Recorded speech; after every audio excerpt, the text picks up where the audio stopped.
It's your boy Nico, the Virgo, and I'm back with another video. I just want to say, man, this is the best daily driver that you can get. Point blank, period. The best daily driver muscle car that you can get. And before anybody says, any haters, there's always a hater. It seems like Chevy in general has a lot of haters, right?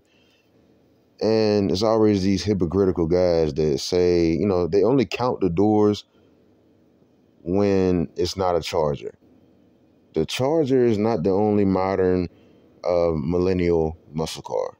Knock it off, okay? This did it first, all right? Charger was never a four-door, and I believe that Mopar would have never came out with a four-door Charger when it wasn't for the 94 to 96 SS. Now, to begin with, right? Okay, boom. From a daily driver's perspective, this car with this engine is way more reliable than people give credit for, right? A lot of these guys, a lot of these, these naysayers, I guess you can call them, these haters, right?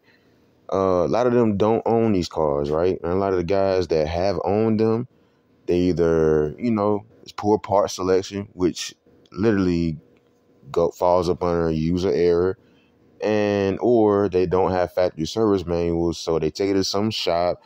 And because this shop has a good, reputation, they think that that shop is going to automatically know how to work on that Gen 2 LT1 engine. Newsflash, it's not going to work like that, okay? Now, as far as the bottom end, the bottom end, it uses the same internals as a Gen 1 small block. They were doing the Gen 1 small block with one-piece seals since '86. You can actually convert these to two-piece seals with an adapter. But all that being said is a lot of guys, they don't realize that, yes, like I said, the internals are the same as a small block, but not the top end. The top end is specific to the LT1. Now, the LT1 heads are very similar to the Vortec heads. You can actually put LT1 heads on a Vortec engine, but it does not work the other way around. So you have to keep that in mind. It has a reverse flow cooling setup. The LT1 350 Gen 2, yes, it is reverse flow cooling from factory. So you have to keep in mind the top end is going to be different, all right? Now, I got a lot of guys, man, they complain about the OptiSpark, but I've never had the issue. A lot of guys, they rule out the OptiSpark when they have issues, but not realizing that, they don't go through the whole process of what you have to go through to check everything before you rule out the OptiSpark. A lot of guys, they replace the OptiSpark, not realizing that a lot of times it's the pigtail. I've even had a pigtail fail on me myself. Literally, it wasn't even a failure. It was just not pushed in all the way. It was out of whack or something like that. All I had to do was push the plug down, and it cranked right up. But even on my test, would have still led me back to the OptiSpark because it was the harness. So, with all that being said, man, a lot of guys, they complain about the OptiSpark. It's not even that bad. A lot of people complain about the water pump. Now, going from a Caprice that had a manual water pump to an Impala SS that already had the electric conversion, electric is better. There's a lot of benefits to it. Like I said, it's a reverse flow cooling. So, any kind of setup where your cooling is increased, even better. It flows at 55 gallons per minute, which is way higher than factory. It doesn't change throughout RPM like factory because the factory water pump is, is cam driven. And actually getting the water pump actually takes more, the electric water pump takes more drag off of the cam, in turn giving you better performance. Why do you think a lot of guys that race these cars on the track have electric water pumps? And also another modification, another remedy to these engines is the 24S conversion and the 411 swap. That's a really good thing right there. You also have brands that still make good OptiSparks, like Petrus Enterprise, Performance Specialists. They make a good OptiSpark. It's costly, but it's a good OptiSpark. The MSD, don't be confused by that, by the high price. A lot of guys in the LT1 forums and SS forums have already said that the price is just, it's expensive for no reason.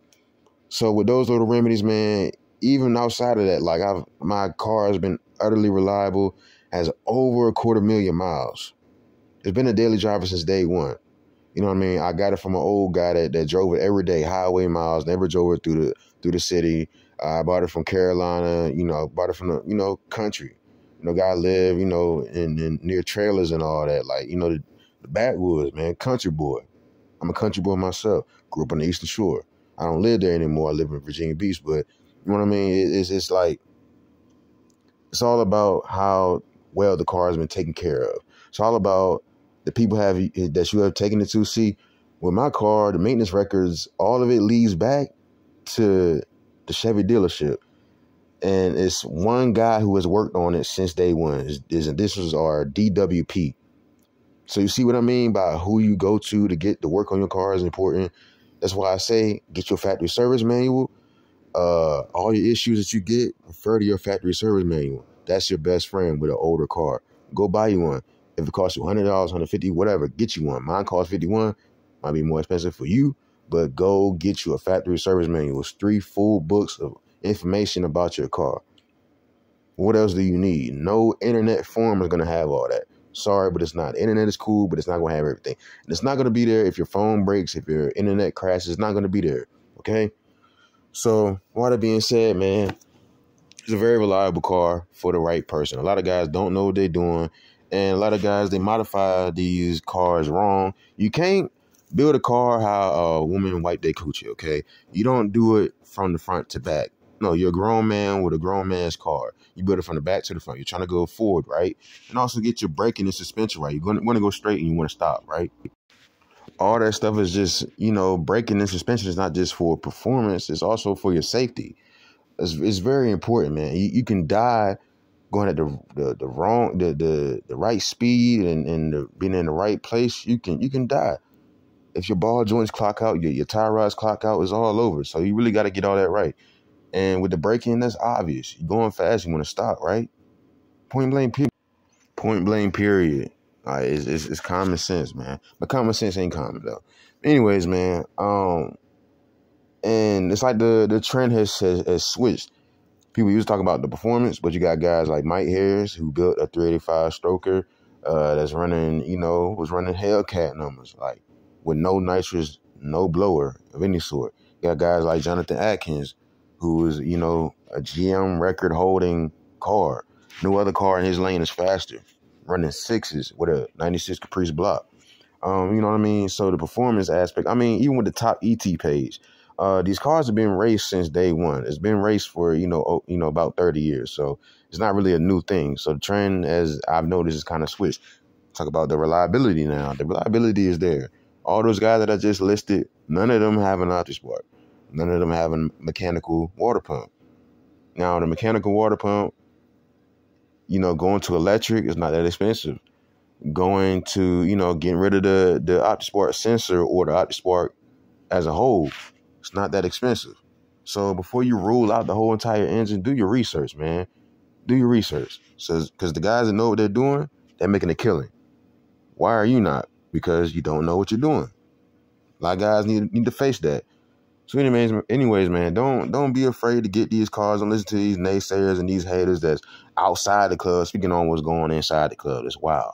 So anyways, man, that's pretty much it. Like, from a daily driver's perspective, this car is very, very reliable. I drive this thing every day with confidence. Even with the high miles, like you look on my page, like this thing gets down, man. It can be doing a lot better, like, because now I don't even have headers. So it's your boy Nico the Virgo. That's the end of the video.